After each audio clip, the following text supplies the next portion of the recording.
Well, hello, everybody. We've got three wonderful speakers coming today to talk to us about maybe help clearing up some confusion about medical marijuana, cannabis in the workplace, things like that, and where it's going and what we should know about that as business owners and employers, community members. I want to start off with Kim Andrews, and Kim's professional experience has been in accounting and being an independent contractor for the last 12 years, and her career and hands-on experience has reached over multiple industries, and there's a lot of them.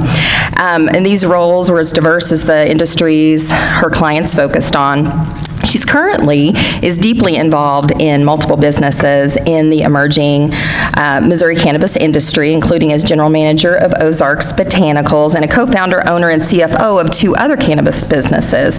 One is a security company specialized in protecting Missouri medical cannabis facilities, and the other is a licensed medical cannabis transportation company. But before I have you come up, Kim, let me tell you everyone about the other two guests. Dee Dee Coley is with Two Leaf Nurses Consulting, and Dee Dee has been an RN for over 21 years right here in Missouri after a successful year in business and volunteer work for 20 years. And over the last 6 years, she's transitioned from the corporate clinical setting to private consulting with a focus on direct patient education, advocacy, collaboration regarding cannabis, plant-based supplements, and nutrition, and other natural therapeutics. She's the owner of Two Leaf Nursing Consulting, working with patients independently and in dispensaries, and in her spare time is working on her health coaching certification. But that's not all. We have Cindy.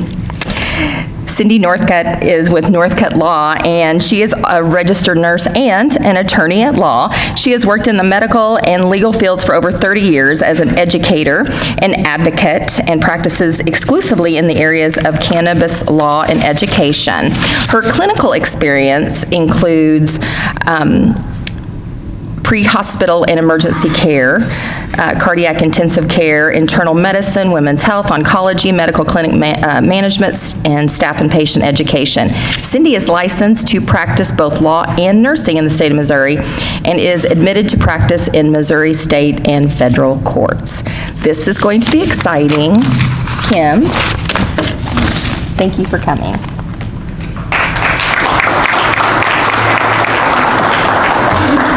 Well, thank you all for having us. As she said, we're here to provide information about medical cannabis. 5 years ago, if you would have told me that I would be standing in front of you all speaking on this topic, I would have thought you would have lost your mind. It's not something I expected to be speaking on, and probably you all didn't expect to be sitting here hearing about it. My background, as she said, is really in accounting. That's kind of my family business. My dad was a CPA, my uncle's a CPA, cousin CPA, and now my oldest son is a CPA. I never set for a CPA exam, but my career has been as bookkeeper, office manager, controller, just general business type of background. I was the accountant for the Ozark Empire Fair and met many of you through that. I was there for 6 years. How I got into this industry, back in 2017, it was actually my dad who kind of started the connection. He had a longtime client who came to him and said, I'm thinking about getting involved in a cultivation, which is a growing facility in Washington State. What do you think? My dad said, absolutely not, want no part of it, threatened to drop the guy as a client, said, forget it. And he said, no, just wait, do a little research, spend some time. So he did. The more he researched, the more benefits he found, and in fact, he ended up being CFO of a cultivation in Washington State, and I ended up going to work for him, doing accounting in that realm. Since then, just in my family alone, cannabis has helped family members with debilitating chronic pain, seizure control, and the effects of IBS.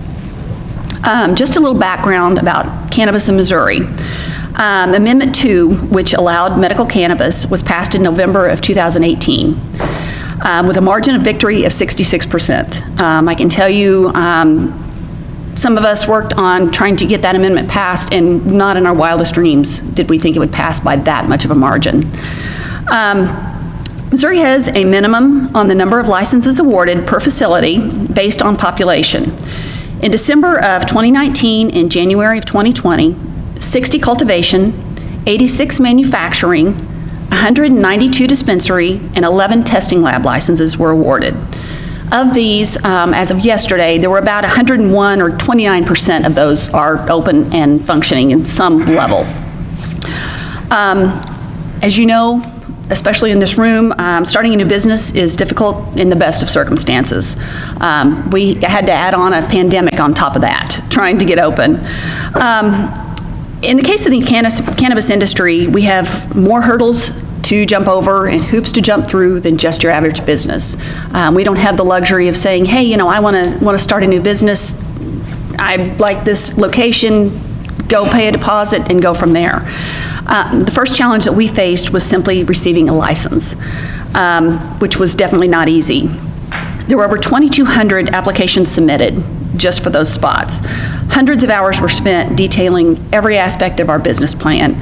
We submitted resumes, personal financial statements, market projections, budget projections, tons of very specific reasons why we felt that we were the most qualified to have one of these very coveted licenses. As I'm sure you know, the cannabis is still federally illegal. The U.S. Drug Enforcement Administration still lists it as a Schedule I drug, which means we have huge challenges that most businesses just don't face. One is in banking and around the handling of money.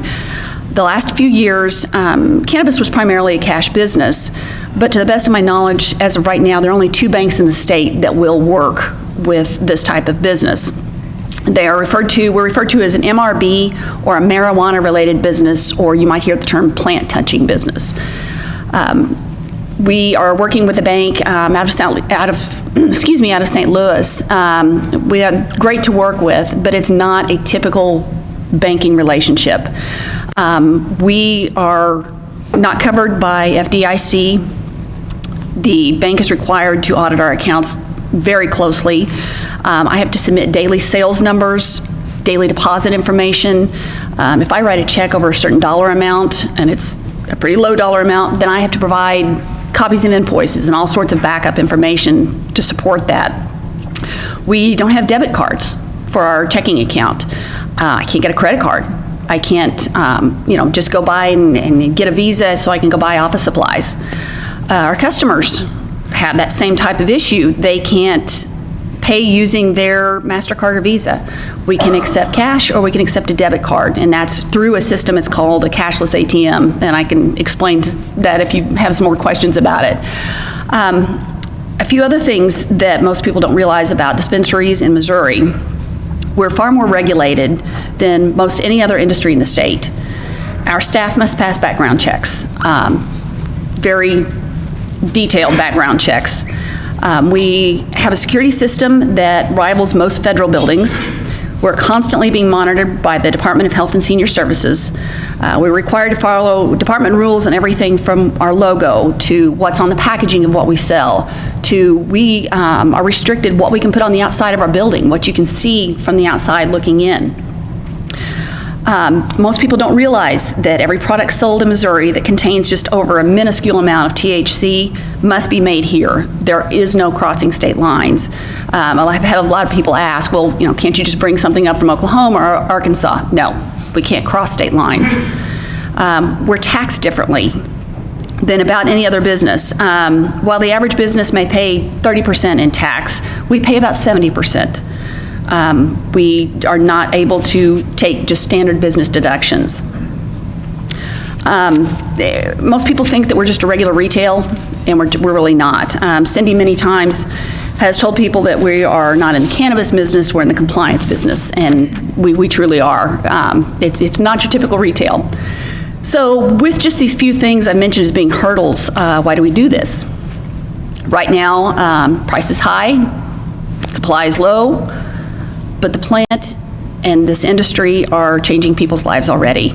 On the business side, the cannabis industry has already added 2,500 new jobs this year and expects to add at least twice that many more. In Ozarks, we are located off of West Sunshine. We have a staff of 11 full-time employees and 1 part-time. In the greater Springfield area, there are 5 dispensaries open and another 5 that will be opening within the next 3 to 4 months. As of April 7th, yesterday, there are 90,500 patients that have been approved for medical cards, and 2,500 have been approved to caregivers, which is just a number beyond what we had hoped at this point. Since last week, sales last week were 2.4 million, and that's the 3rd week in a row that they've had sales at that level. Demographically, the highest, no pun intended, percentage of customers are between the ages of 40 and 50, and the second highest is between 50 and 60. This is a group that probably, we had kind of expected, but the numbers of those age demographics are way higher than we had thought. And most of those people never dreamed that they would be coming into a cannabis dispensary. They come in with kind of looks of fear and confusion a lot of times. Everybody's seen, old movies and expect a dark, dodgy, kind of smoky room, but it's not. When people come in, they find that we're well lit. We have nice display cases. Our staff is trained. Our staff had 60 hours of training, which most businesses you don't train someone that much. And these are their neighbors. You come in, and I've had lots of people walk into the store and surprised to see, hey, this is their next door neighbor. This is not somebody that you would expect to be selling cannabis. The biggest issue that we deal with, though, are those preconceived notions that people come in and expect it to be something scary, something, this has been illegal, this is a bad thing, and it's not. This is medicine, and we're trying to educate you all and educate the general public as to what the services are we provide. So I'm going to ask Dee Dee to come up and talk a little bit about the medical side. What we want to do is, when we're all done speaking, is have a time where you guys can ask us some questions. Let us know your concerns, let us know your questions, because information is what's going to get past some of these confusions that people have. Dee Dee?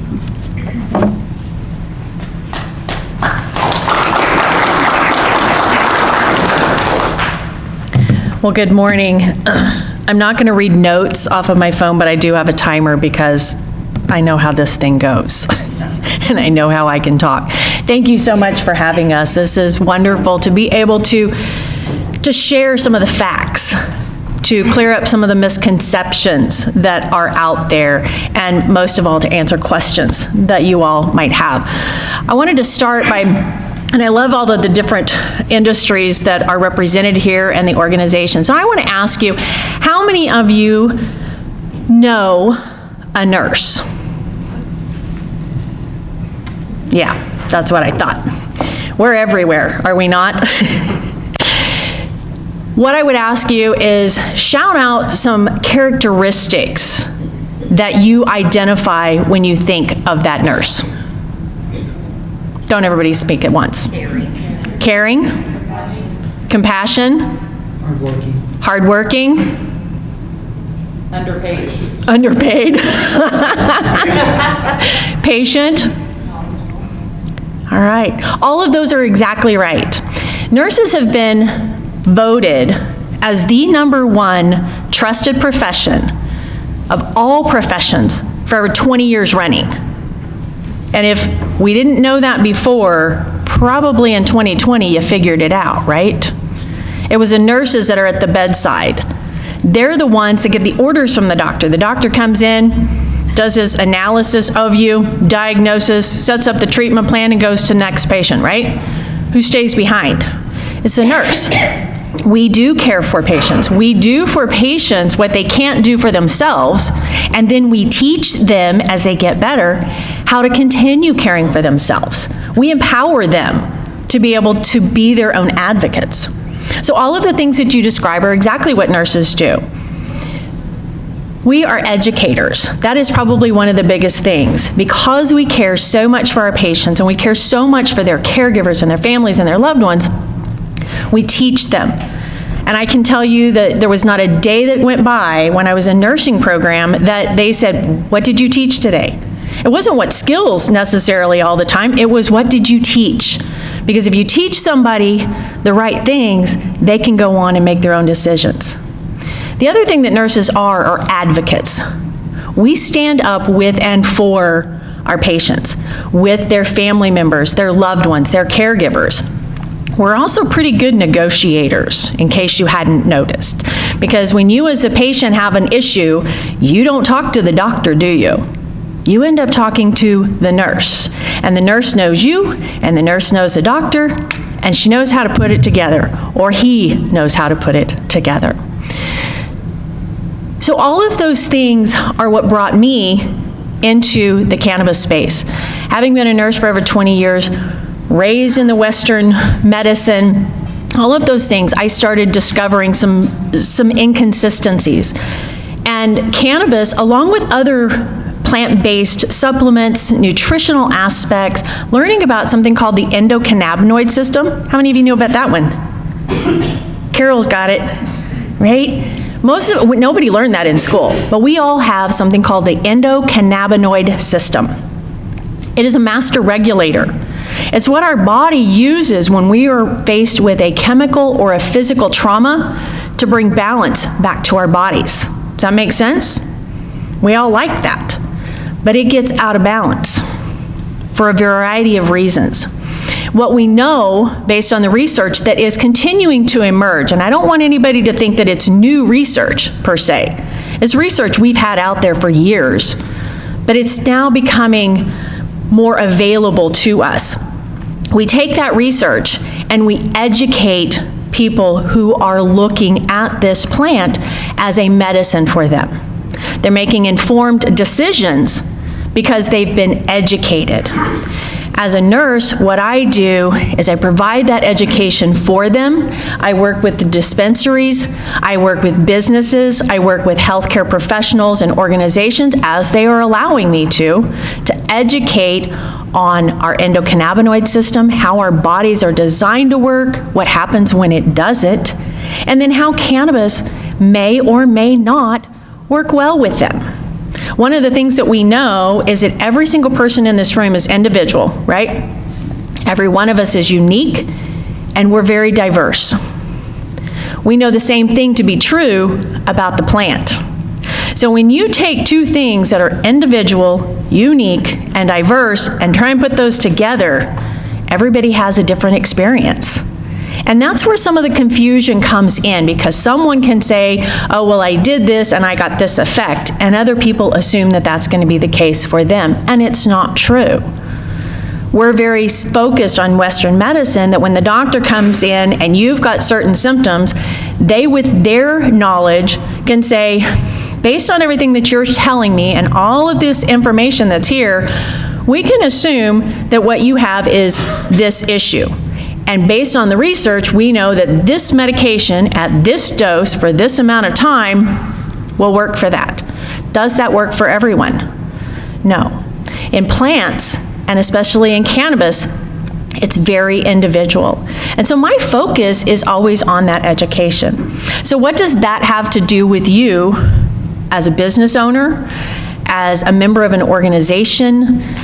I know there's some community outreach programs here. We've got educators, we've got medical, we've got all of these. How does that impact you? As Kim mentioned, our number is expected to come out tomorrow, I think is when we get those. I think we're going to be right at 92,000 patients right now. And we've been on this 18-month trend so far. And if that number continues, we are estimated to have 190,000 medical marijuana patients in the state of Missouri by the end of this year. That's impactful for you because we happen to be, the third largest city in the state? We've got a lot of patients. That only counts for part of those folks. Because when we're talking about the cannabis industry, there's two different plants that people tend to think about. They're both cannabis. One is hemp, one we refer to as marijuana. Everybody familiar with both of those terms? They're both cannabis. The difference is the amount of THC that's in them and the type of THC that we also see. So when you as an employer have someone who's a stellar employee and you guys have no problems with them at all and they're working perfectly, and then you do a random drug screen and they test positive for THC, what are you going to do? You need to be able to evaluate that. You need to be able to get all of your facts and really look at the person, not just your current HR policies. That's where you have to look at the legal. But as a nurse, I work with folks to help them understand this is the health aspect of it. This is the individual aspect of it. So for you as business owners, you want to have nurses who are knowledgeable about cannabis. I happen to be classified as a cannabis nurse. If you've ever, it's an emerging subspecialty for nurses. If you had oncology and cardiac and all of these different specialties, cannabis is one of those emerging subspecialties for nurses. That just means that I've gone through that additional training to know all of these things, to be able to give you informed and accurate information. So you always want to have a nurse in your back pocket. Looks like everybody does. Make sure your nurse knows about cannabis when we're talking about employment and for your friends and family. Cindy, I can talk medical all day long, but Cindy's the one that talks illegal.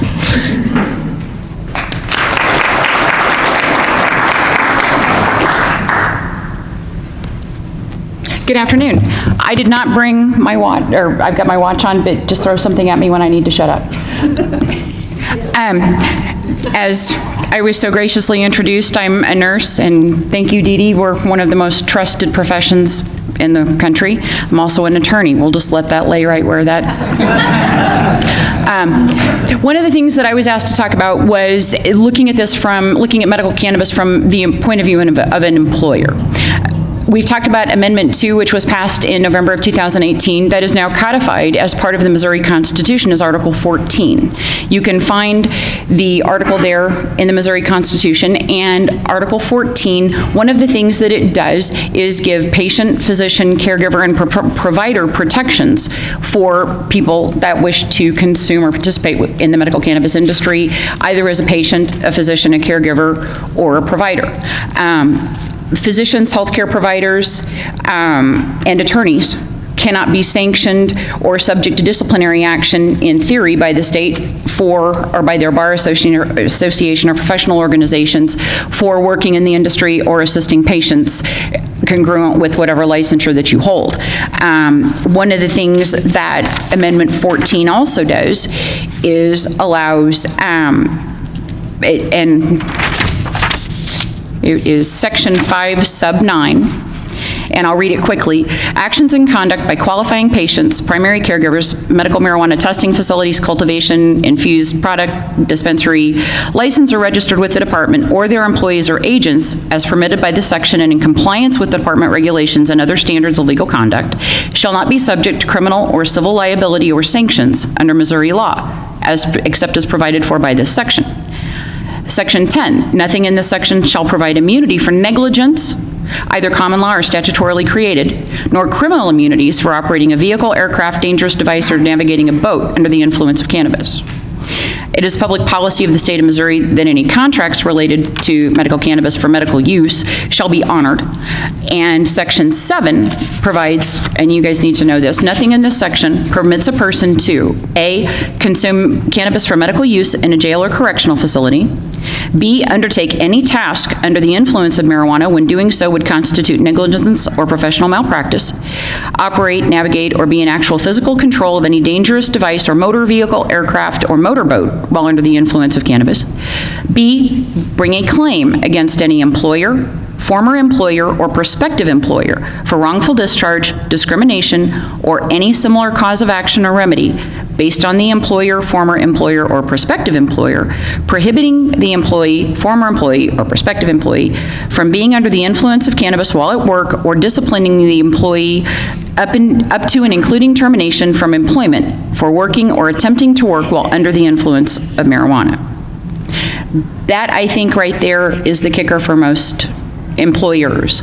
There are some states that are now providing through legislative action protections for medical cannabis patients in the employment workplace. Missouri has not done that yet. I don't know if they will, but as an employer, it creates a bit of a sticky wicket. We have all grown up with this, marijuana is bad, cannabis is bad. If we have an employee that tests positive for THC, they're immediately discharged, subject to whatever sanctions that the employer sets forth.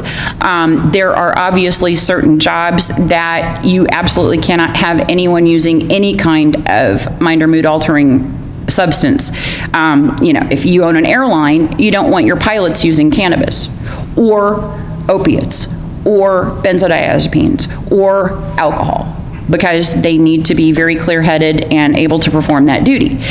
If you've got somebody who is not in a sensitive position like that, who may use medical cannabis on their off hours, congruent with the statute and with the appropriate permissions and patient cards, then as an employer, Dee Dee touched on this, you've got to consider the circumstances. Why was there a test done? Is there an issue with their employment? Is there an issue with their performance? Are they requesting to use cannabis during work hours? Every employer is going to have an SOP, or a standard operating procedure, and a policy for dealing with these things through your HR department.